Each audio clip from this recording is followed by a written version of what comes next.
Go Big or Go Home was the name of the game for DC Comics in 2024, and surprisingly, DC opted for both options. The company revived its Elseworlds imprint with a slew of titles taking place outside of DC canon. Serving as a sequel to the venerable series, the Kryptonian Age revisits the world of a Victorian Batman and reimagines a Justice League for the 19th century.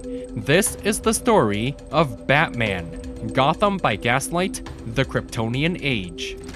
A meteorite rips through the skies of Kansas in 1860, and you can basically forget all about it until the end of this video. Just before the turn of the 20th century, Selina Kyle attends a vibrant gala where she delivers an Oscar-worthy performance and slithers past the crowd. Joined by her partner in crime who slips in through the window, her counterpart enjoys a meal fit for a queen, while the cat squanders off to make a few bucks by pawning off a special ring. However, Selina oversteps when she asks for the name of their employer, and that's when the League of Shadows emerges from, well, the shadows. While Batman hands out free concussions left and right, Talia al Ghul notes the ring as a very impressive copy before she herself is pursued onto the train. Talia is quite formidable and boots him off the train for not carrying a valid ticket.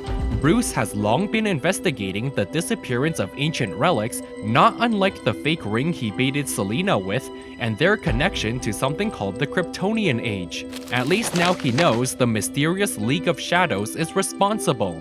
As an advisor to Queen Victoria, John Constantine reveals that her relic, and others just like it, is signaling the return of an ancient power that'll destroy civilization once again. Admittedly, MI6 not only confirms the event he's referring to, but 007 is also assigned to seize this power for the British Empire. Professor Adam Strange leads an expedition funded by Bruce Wayne to explore the ruins of the Kryptonian Age in Antarctica. With spatial awareness rivaling that of your average Costco shopper, their empty-headed peanut brains marvel at the inscriptions until ambushed by giant arthropods. Fortunately, a knight in shining armor comes to their rescue. The Amazon overcomes insurmountable odds by swinging the fight in her favor and making it look like a single-player game. She divulges when the doom of Krypton laid waste to civilization eons ago, Diana and her Amazon sisters retreated deep beneath the Earth's surface and sought refuge in the world of Skartaris. When their oracle foresaw the return of doom, Diana wasn't just going to sit around and twiddle her thumbs. 12 others departed alongside her, but only she was strong enough to make the trip because she's a main character. Batman tracks down Selina, who's got a League of Shadows prisoner wrapped inside her dungeon. The Dark Knight demands to know why they're killing people over expensive paperweights, namely artifacts like the Ring of Zhongli. All he's told is that the sleeper awakens. And somewhere on Mars, a sleeper does in fact awaken. Elsewhere, conman Alan Scott meets the woman in possession of said ring, while the League performs last-minute safety inspections up ahead. Grandma can't seem to find her way back to the retirement home and hands Alan the ring. The conman admits he's undeserving of anything, but she insists the ring chose him. Turns out it also packs quite the punch as he enables Discord light mode and air fries the League of Shadows. Pivoting into the newsroom of the Daily Planet, Lois Lane tumultuously expresses her discontent about Lex Luthor possibly signing her future paychecks. But she may be able to circumvent that. Not only does he have a group of bullies on speed dial, but he's also investing top dollar for expended mines around the Kansas region. Moreover, the villain has even built a railway intersecting a town at the center of it all, Smallville. On that note, Luthor introduces Victor Stone to his science project. After all, he could leverage another scientific mind that's even a fraction of his on a bad day. The meteorite from 30 years ago was what triggered the artifacts, and theirs was no exception.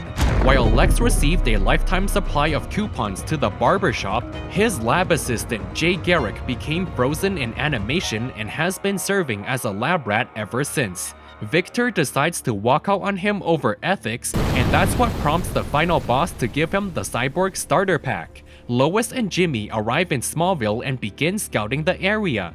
Alan experiences major performance anxiety when showcasing his new piece of jewelry. The deputy is soiling his pants in a skirmish against the Deadshot. That's when the sheriff stampedes onto the scene. He immediately faceplants the ground with his badge deflecting an otherwise lethal bullet, further cementing his title as the luckiest man alive. Then his guns, acquired from the Victorian equivalent of Temu, randomly overheat and explode, which puts a swift end to their confrontation. Constantine finds an audience with League of Shadows leader Raz Al Ghul and informs him that Queen Victoria wants a slice of the ancient power pie his people are harboring. On the one hand, 007 is willing to cut him a deal to learn more about the Kryptonian age, but on the other hand, Raz appears far more interested in this phantom stranger character the sorcerer mentioned. In other news, Luthor's clown show terrorizes Smallville, bails out Deadshot, bullies the sheriff, and continues to collect the meteorite on behalf of the final boss. Nearby, the world's greatest hall monitor locates his ring, but it's already found in an accommodating foster home on Alan's finger. Likewise, Clark emerges from the fire in full costume with all the main characters gathered outside like an unskippable ad. The Martian was a stowaway who teleported over to seek revenge against the man who invited doom upon his planet. As for what happens next, you'll have to wait until later this year. That about wraps it up for Batman, Gotham by Gaslight, The Kryptonian Age. Make of this what you will, I am just a messenger.